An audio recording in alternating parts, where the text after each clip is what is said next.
You mentioned health care.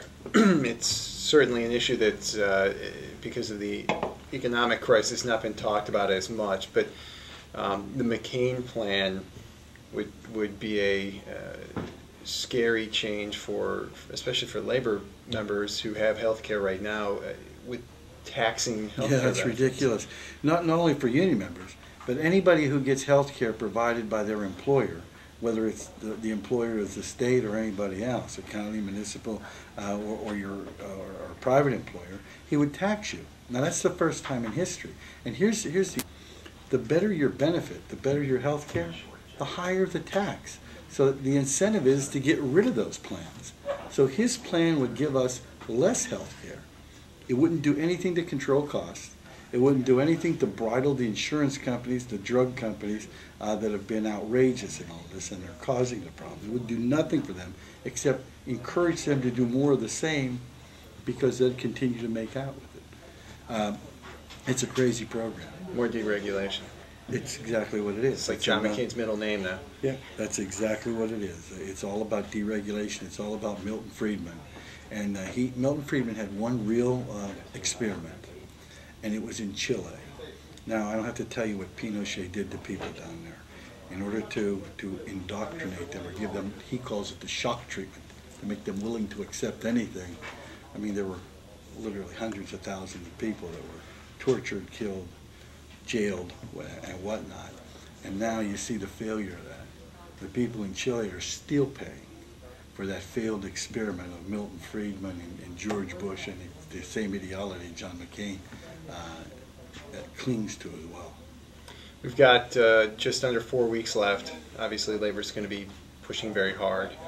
How do we close the sale with some of these folks? I mean, what are we going to do what is labor going to do the final couple of weeks to really turn out the vote? More the same. We're going to be talking one-on-one.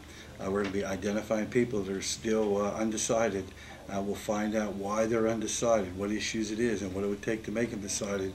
We'll give them that information, and they'll be given that information by somebody who lives and works right near them, a co-worker to worker, either they'll get leaflets, they'll get phone calls, they'll get home visits, and they'll get mail from their local union officers explaining any issue that they want. Very good. Well, I appreciate it. And then, well, we're doing two other things too. I think this is important. We're also doing a program that actually is it's called My Vote, My Right. And in Ohio, these are the counties I write down here. We'll be protecting the right to vote in Cleveland. And here's the things we'll be protecting against. Polling place resource allocation, we've already done that. Inaccessible and understaffed voting places, poorly designed ballots, ill-functioning voting machines, voter intimidation and manipulation, student voting restrictions. Those are the things that we'll be working with, and we'll be in 6 counties in Ohio. These are election day activities? Yeah, on election day, yeah. We'll be in Cuyahoga County, we'll be in Franklin County, Lucas County, Montgomery County, Hamilton County, and in Trumbull, Mahoning counties in Warren, Youngstown area.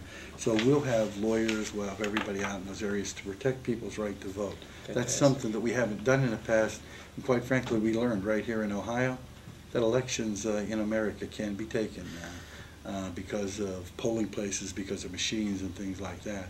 So we want to make sure that doesn't happen again. And the other thing we'll be doing the last 4 days, we'll convert all of our volunteers, and we'll probably have 250,000 volunteers between now and election day that'll be out.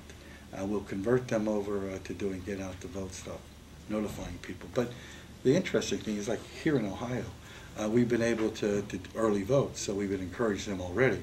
Every time we make a door knock, every time we talk to people, we say, have you voted?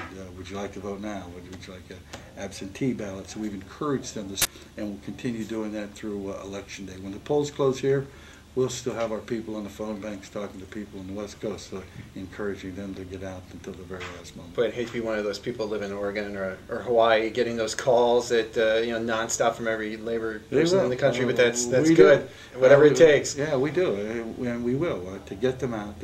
Look, we really believe this. I mean, there's been a lot of hype in previous elections, but this election truly is going to decide the direction that this country takes for the next several decades. It's going to decide whether we have an economy that really works for working people and shares with everybody, or whether the rich continue to get the reap all the benefits and everybody else doesn't. Look, this economy produces $14 trillion a year. We are the most rich country on the face of the earth at our most rich point in time. And they tell us that we can't afford health care, that we can't afford a pension. We don't have an income problem in this country. We have a distribution problem in this country.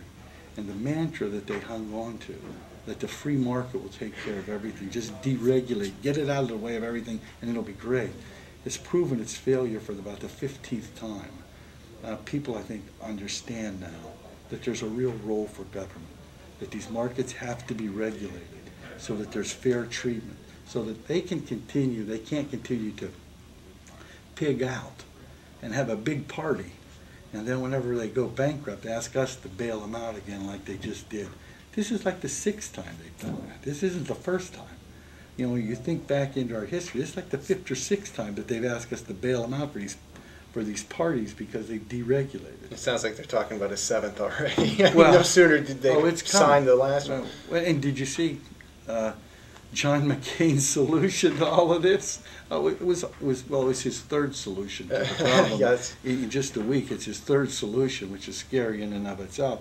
But he says that the government ought to pay face value for all those loans to those lenders, and then revalue them down, and then negotiate them down for people, but pay face value so that we end up paying right for the bad loans and all that stuff that they're going to get bailed out for.